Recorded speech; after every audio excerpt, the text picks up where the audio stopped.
Let's start off with Big Vic. Sim gives him a 7. I gave him a 6. In terms of Vicario, the 2 goals that we did concede, I don't think he could have saved. I think they were brilliant finishes, to be honest. I don't think any goalkeeper's saving those shots. And those are the only 2 shots he faced, I think, in the whole game. I think he did a good job in terms of his sweeping at times.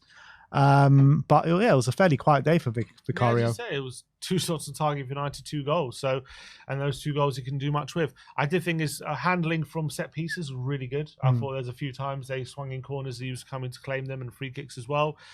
His kicking was decent, showed his confidence again. But yeah, as you say, he couldn't do anything with the goals. I think everything else he did at a high standard. Yeah.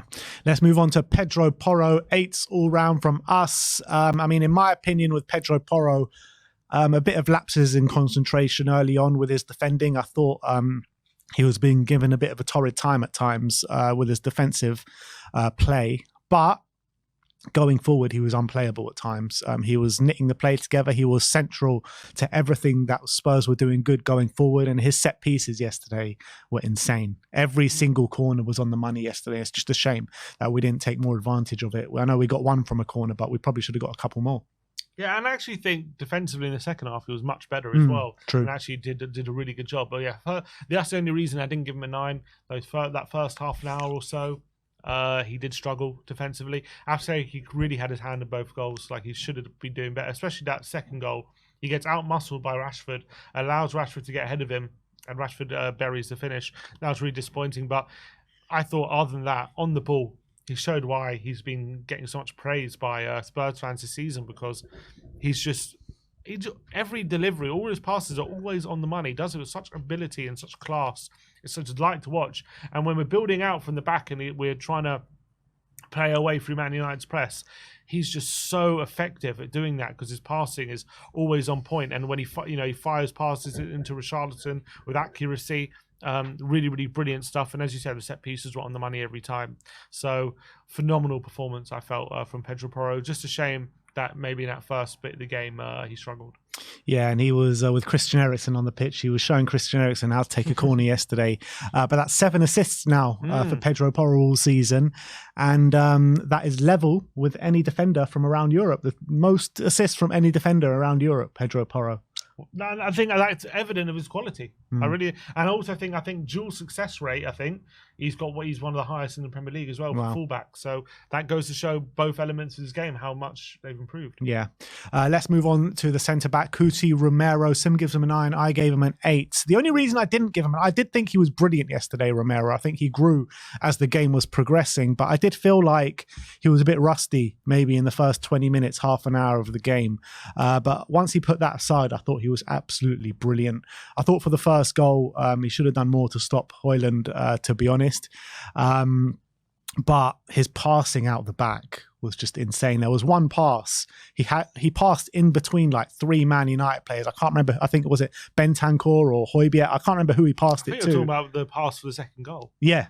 Exactly. Yeah, I mean, what a goal. What a pass. Incredible. I mean, like, how do you play that pass as a centre-back? How do you have the balls to play that pass as a centre-back? Because if he gets that wrong, they probably go and score.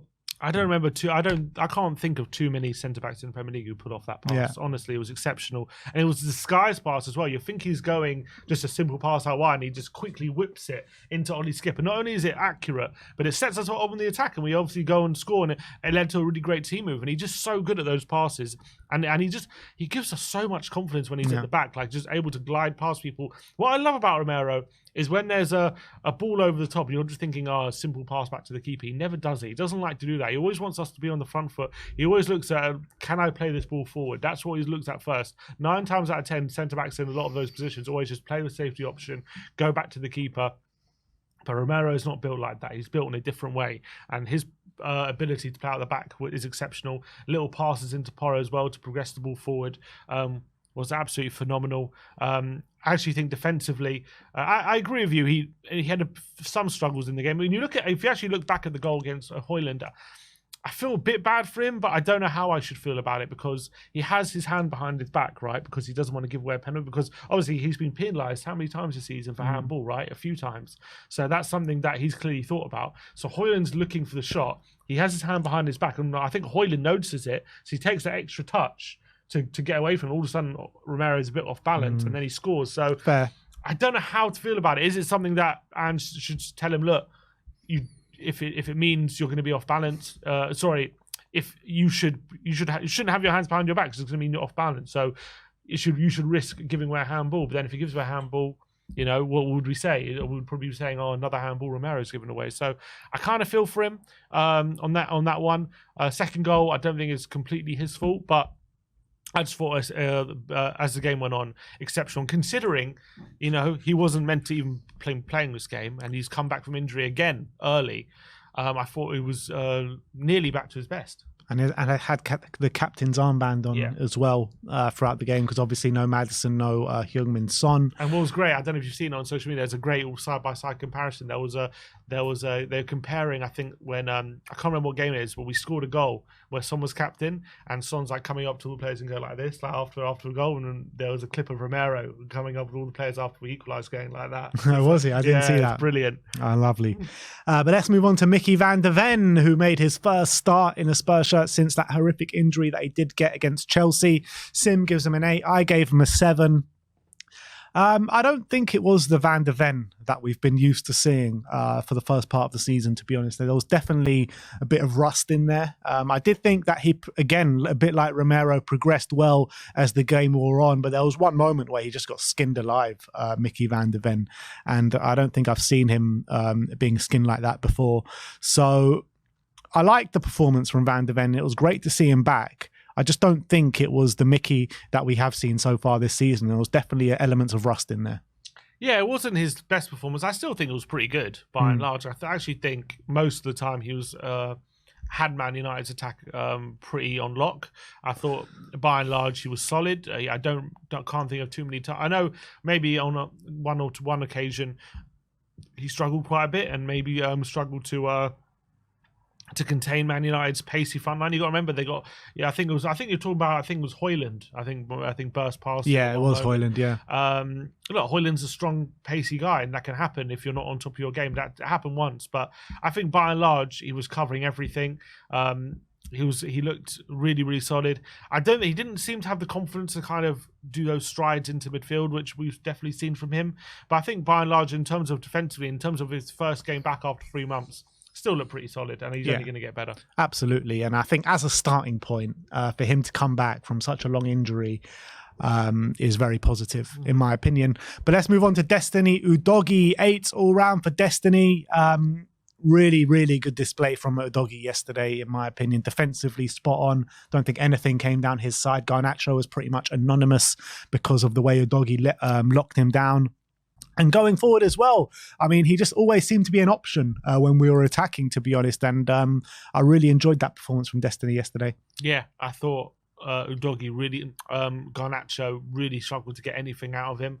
I thought every time he's like running back and in getting back in position and using his physical attributes to get himself out of trouble, he did so immaculately. And Garnacho will probably be having nightmares about facing Udogie in the future because of how hard it was to play against him. Going forward, I think we saw a few times he linked up with Werner. Wasn't like loads of times. I think that was maybe more Werner's fault. I think Werner could have used him a bit more than he did. But again, what I love about Udogie is in those positions when we're in build-up and he's using his physicality to progress the ball, he always looks for those clever passes inside to try and progress the ball up. He isn't just trying to get to the byline and always take on his man. He's always aware of where other players are on the pitch, and he does use these clever passes inside to help sustain attacks, and that's what I love about him. His presence of mind, not just his physical attributes, I think are top notch. And I don't think attacking wise he was at his best, but I thought defensively brilliant performance. Yeah, someone just reminded me in the comments he did nearly score that own goal against the post. There were actually a few times I felt he put it out for a corner where maybe he didn't need to. There were a couple of occasions. But other than that, I think it's nitpicking. Obviously, the own goal would have been very bad because that was really unnecessary. But let's move on to Ollie Skip. 7s all round from Skippy. And I'm seeing a lot of hate for his performance yesterday, but I actually thought he performed pretty well, to be honest. I think 3 key passes on the day. I think a lot of what we were doing going forward, I think he was involved in, to be honest, was involved in the Bentancur goal right at the start of the second half with that nice pass out to Timo Werner. And I think he was putting himself about well, and I think he had a better performance than his counterpart in Pierre-Emile Højbjerg yesterday. So big up to Ollie Skip. Yeah, much better than definitely the Burnley game where he seemed really out of his depth. This is the first time I've actually seen him in the eight position and actually put in a pretty decent display, and he was actually able to play quick passes with accuracy, and obviously was heavily involved in the second goal where he plays the ball to Werner. Although it wasn't the best pass I felt to Werner, but at least he was. What I liked about it was he was attacking that space. He actually saw the space and he drove into it rather than being the Ollie Skip that we've seen previously, maybe playing within himself, not looking to attack the space when he sees it, rather play a sideways or backwards pass. His passing was actually pretty quick and slick, and I wouldn't say individually he was brilliant, but what he was doing was knitting the play together really well, helping sustain attacks, which in previous weeks when the ball gets in, the attack breaks down. That's what I've been frustrated about, and that didn't happen this time. I was really positive. Why I didn't give him maybe more than a 7? I actually felt like off the ball he wasn't that great. I felt like he could have done more off the ball, could have got involved in a few more duels, a few more tackles, things like that. He won a very low percentage of his duels yesterday. Yeah, I did. I don't think he got involved in many. That was frustrating. He's up against Kobe Mainu, Ericsson. He could have got stuck in a bit more, could have got closer to players. I don't feel he did that. But actually, fair, one duel yesterday. Yeah, see, that's not enough for a player, especially a player like Skip. He should be getting involved in a lot more duels than that. So I didn't think off the ball he was anything special, which is actually the opposite of where I usually land to Skip. But on the ball, actually shows some quality, so I give him credit. Yeah, I say that he didn't win a high percentage of his duels. He actually won 100% of his duels, winning one of his one duel. One duel. Go on, Ollie Skip. Let's move on to Lolo Bentancur. Sim gives him an 8. I gave him a 9. I thought he was so important for us yesterday, Bentancur, offensively and defensively. There was a number of times he was back there defending, helping out Mickey van der Ven at times when he was looking a bit rusty, and really coming to save him, to be honest, and save the team. In terms of going forward, obviously gets that goal with a lovely finish, and it's just a really nice story, isn't it, with Bentancur after all the problems that he has had. Injuries, injured again, and coming back and getting the equaliser at Old Trafford. Just a really good story and a really nice goal to match it. And he's just, if we didn't have Bentancur yesterday, I would have feared the worst for us, to be honest. Yeah, I think on reflection, maybe I could have given him a 9, but I did feel like there was a couple of occasions in the first half his passing was a bit sloppy, but maybe that's just something that sticks in my mind, and I rated him unfairly on that. I did feel like seeing him in that 8 position was really promising. We heard Bielsa saying he's one of the very few midfielders who has top qualities both defensively and attacking, and I think we saw that yesterday. Yeah. I actually don't think it was his best game off the ball, although he did do some good things. I thought most of his good stuff again came on the ball with his quality. He took his goal extremely well, and when we were getting in those forward positions where we were playing those little passes into the wide areas, he was brilliant. I thought his long range passing was really top notch, and I thought it was a really strong showing. And I think I want to see more of him in that position in the air. I don't think we'll see enough of it, and it's interesting. When we talk about signing a new midfielder, should we be playing Bentancur in the 8 and then maybe signing a backup to Basuma, or should we be looking at Bentancur as a 6 and signing an 8? And at the moment, that's what we seem to be doing. But I don't know if that's the right course of action. For me, we need to sign someone that's a dual that can play both the 6 and the 8. That gives us that versatility. You probably, in the long term, want to ship out Højbjerg. We don't know if Skip is going to be here for the long time, and Lo Celso as well. So I want to sign a young player like a Hackney or a Wharton that can cover maybe both of those positions, where that gives us that versatility and options going forward. I think that's probably the best way to go. Yeah, it's probably a good way of thinking about it. Who are we going to talk about next? It's Pierre-Emile Højbjerg. Very contrasting ratings here. Sims gives him an 8. I've given a 5 for Pierre. I wasn't happy with Højbjerg yesterday. I mean, I was getting so frustrated watching him. I know I was watching it on TV. And I felt like a lot of his passing, his long-range passing actually was good yesterday. But when he was asked to dictate the play and get the ball and really, make those passes up the pitch. I felt like it was just so many misplaced passes. I felt like the duels he was getting involved in as well, he kept losing them time and time again. He won a very low percentage of them yesterday. But I did feel like in the last 20 minutes of the game, he did stand up for the team and performed really well. But for the opening 70 minutes, I thought he was poor. See, I understand he had some definitely bad moments. There was a few moments where the ball gets played into him and he just takes a really unnecessarily heavy touch and ends up losing the ball and attacks break down. That did happen, and those definitely did stick in my mind. But I actually thought off the ball he was actually pretty exceptional. I thought he was much better than Ollie Skip off the ball. That's mainly where his rating comes. I thought he was actually putting himself about really effectively, getting stuck in a lot more and stopping Man United from, because you look how effective they were in those counters in the first first 30 minutes or so. And I thought they really stopped that because Højbjerg was doing such great work and making sure he was closing them down, not letting them make those quick passes and stopping it sort of and helping us retain possession. And to be fair, I thought in the second half, some of his build-up play was actually really good. In the last 20 minutes, he started to do some really good things in the build-up and actually get between the lines, be a bit press resistant, take people on and drive into space, and then actually have a bit of quality to play a good pass. So maybe an 8 is a bit much. Maybe a 7 I should have been, because there were some frustrating moments. But I was pretty happy with him. I thought he did, especially with how I've seen him play in some other games where he's been a lot worse. I thought actually yesterday he did quite well. All right, if you can agree to go down one, I'll agree to go up one. 6 for me, 7 for Sim. I think we can settle on that one. But let's move on to Brennan Johnson. Sim gives him a 5. I gave him a 4. A very frustrating performance from Brennan Johnson yesterday. I mean, he was seeing a lot of the ball, to be honest. I don't think he failed to really attack his man down that right-hand side. I don't think he took him on once, to be honest. Kept losing the ball. And when he did get crosses into the box, they were terrible crosses, and he's getting a lot of criticism for his performance yesterday, and rightly so. But I'm not one that thinks, just because he's had a few bad performances that we should leave him by the wayside. I think there is a good player in there. He does have good attributes to suit this Ange Postecoglou system on that right hand side, and we've seen of him like 5 or 6 assists this season, 1 goal in the amount of appearances he's made. Is a good return, in my opinion. And I think that we need to stick with him. We need to show him the support. And look, it was just a poor performance yesterday, a bad day at the office for him. I did think having Wan-Bissaka as well on that left-hand side might have thrown him off a bit, because he maybe wouldn't have expected that. And as well, I actually thought Wan-Bissaka defensively did quite well against him, like being very aggressive, making sure he was on the front foot, not letting the ball get to Brennan. Brennan did all right on a few occasions just to get to the byline, because, look, Wan-Bissaka's a tricky customer, taking him on. We know that. So the fact that Brennan was able to, get to the byline on a few occasions and beat him was quite good. But unfortunately, as you say, once he got there, his final ball was atrocious. It wasn't even like bad. It was really bad. Like, it was nowhere near anyone. Didn't even give the attackers a chance to even try and get it. And that was what really let me down. And he should have been. I actually thought as well in the last half an hour, 20 minutes.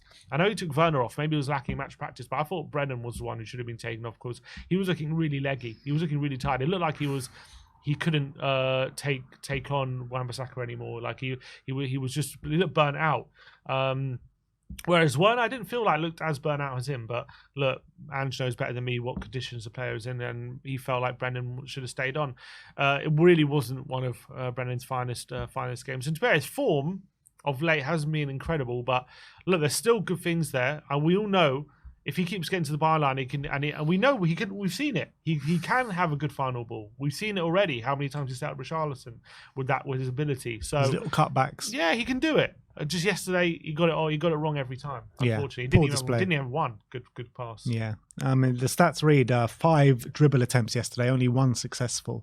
But against Wan-Bissaka, that can happen. Yeah, and I think Ten Hag did the good job putting Wan-Bissaka swatching it. I don't think I've ever seen Wan-Bissaka play at left back before. Yeah, I was really shocked when I saw that. Yeah. I was like, can't believe he's done that, but clearly had a plan. And then Richarlison, the last of the starting 11, 9s all round for Rishi, and we were talking about Brennan Johnson, about feeding the beast and he will score, and that is Richarlison. He keeps scoring every game that goes by. Another goal clocks up, 6 in his last 7 in all competitions. Actually, it's not the last of the 11. We've still got Timo Werner to talk about, but in terms of Richarlison, took the goal really well with the header from a corner. And it wasn't just that. I thought he was exceptional in every facet of the game. He was dropping deep, knitting the play together, being a focal point in the team. I just loved everything about Richarlison's performance yesterday. Didn't get too many sightings on goal, which I think was probably a failing of the midfield and the wingers. But everything that he was asked to do, I think he did to a really high level.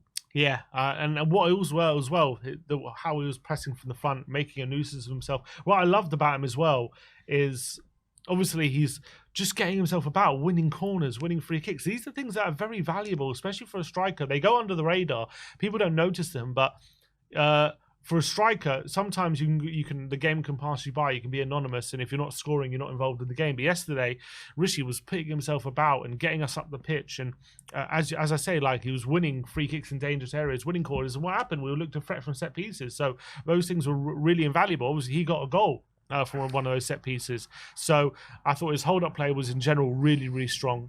He was able to trap a ball, control it, keep it away from the defender, make it stick, bring other players into play. I can't remember too many times he was actually giving it away needlessly. He was actually able to keep the ball, whereas I felt like earlier in the season, he was just needlessly giving it away all the time and not able to help the team. He was actually hindering the team. But yesterday, I thought it was a complete 180 on that, and he was doing a really good job with the team. He's showing maybe with Son away, he needs that bit extra responsibility. Maybe he feels like it's all on me now. I need to be getting goals. I need to be doing my job for the team, and it's making him step up. And obviously, he's in great form. 6-6 in league games. I think since the start of December, no striker has scored more league goals than Richarlison. So I think that goes to show what form he is in, and I'm really proud of him because he's come a long way from even at the earlier of the season where he was really struggling for confidence and form and all the different things. And now he's scoring goals, and not just doing that, but he's actually impacted the game really positively. And apparently as well, for the first time this season, he's outscoring his XG. Wow. So maybe his finishing is starting to really improve as well. Big up to Rishi, big up to the pigeon.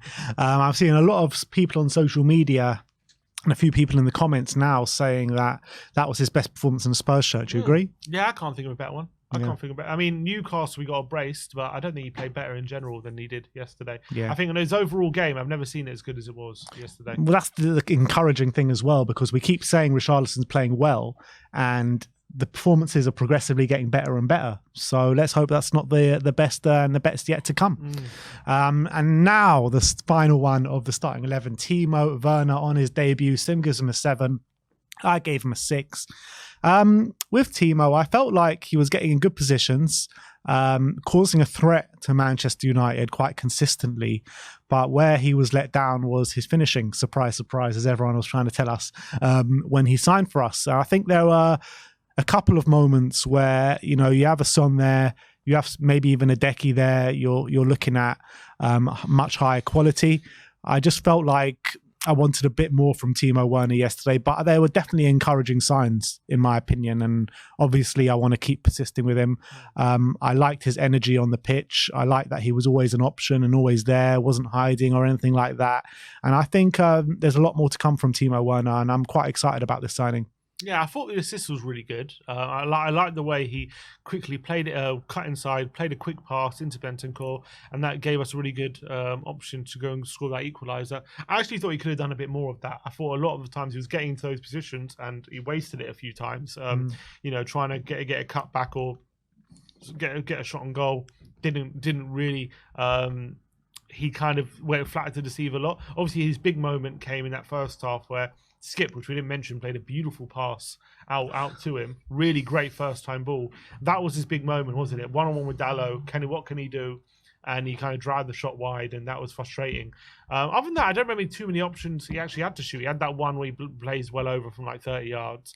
And he had one from a corner. He hooked a shot, which would have been an unbelievable goal if he got that in. So can't expect him to score that. So in terms of finishing, he only really had one moment, which he wasted. It was just like the narrative, though, like with Timo, the finishing that we've seen him at Chelsea, every shot he took yesterday was either miles over or miles wide. Yeah, and that's what happened. Maybe he's a bit rusty. But it's interesting to hear, as I say, we spoke in the preview about what he said in his interview.